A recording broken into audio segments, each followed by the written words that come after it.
यह कहानी है भारत के प्रसिद्ध पैरानॉर्मल इन्वेस्टिगेटर गौरव तिवारी की। गौरव तिवारी एक ऐसे व्यक्ति थे जो भूत प्रेत, आत्माओं और रहस्यमयी घटनाओं की सच्चाई जानने के लिए पूरी दुनिया में घूमते थे। लोग उन्हें भारत का घोस्ट हंटर कहते थे। लेकिन दिलचस्प बात यह थी कि वे अंधविश्वास को बढ़ावा नहीं देते थे, बल्कि वैज्ञानिक तरीके से हर घटना की जांच करते थे। उन्होंने एक संस्था बनाई जिसका नाम था इंडियन पैरानॉर्मल सोसाइटी। इस संस्था के साथ उन्होंने भारत और विदेशों में हजारों जगहों की जांच की।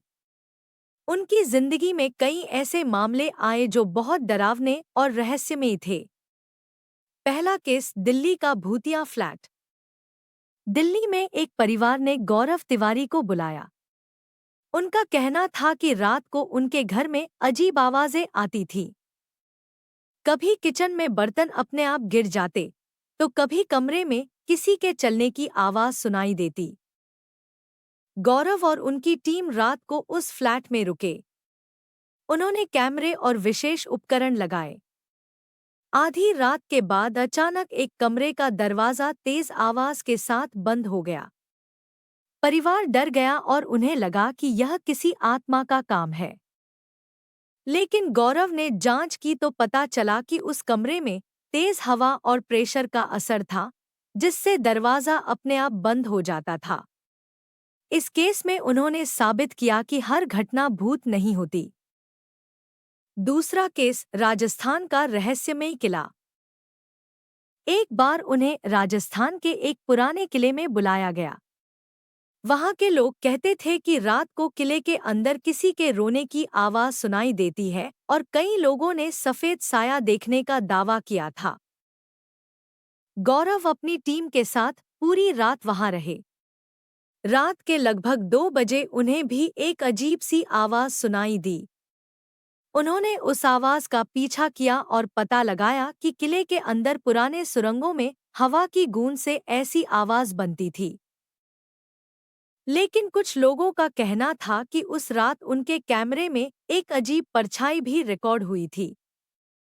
यह केस आज भी पूरी तरह समझा नहीं जा सका। तीसरा केस, भोपाल का शापित घर।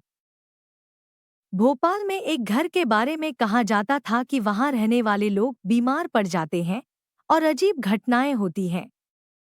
घर के मालिक ने डरकर गौरव तिवारी को बुलाया। जब गौरव ने जांच की तो उन्होंने पाया कि उस घर के पास बहुत ज्यादा इलेक्ट्रोमैग्नेटिक फील्ड था। इस तरह के फील्ड से लोगों को घबराहट, डर और अजीब आवाजें महसूस हो सकती हैं। उन्होंने घर के मालिक को समझाया कि यह किसी आत्मा का असर नहीं, बल्कि वैज्ञानिक कारण है। चौथा केस, जंगल का डरावना अनुभव। एक बार गौरव और उनकी टीम एक घने जंगल में गए जहां लोग कहते थे कि वहां रात को कोई अदृश्य शक्ति घूमती है। जंगल में रात के समय अचानक पेड़ों के बीच से तेज आवाजें आने लगी। टीम के कुछ सदस्य डर गए। गौरव ने टॉर्च से आसपास देखा तो पता चला कि वहां जंगली जानवरों की हलचल और पेड़ों की टकराहट से ऐसी आवाजें बन रही थी। उन्होंने फिर साबित किया कि डर कई बार हमारी कल्पना भी हो सकता है। रहस्यमयी अंत।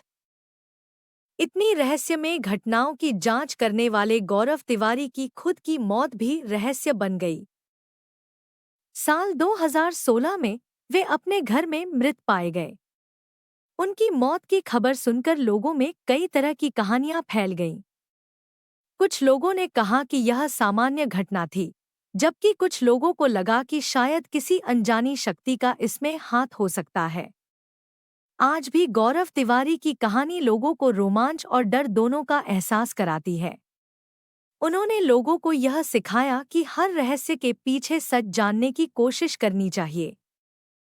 और इसी कारण आज भी उनका नाम भारत के सबसे मशहूर घोस्ट हंटर के रूप में लिया जाता है।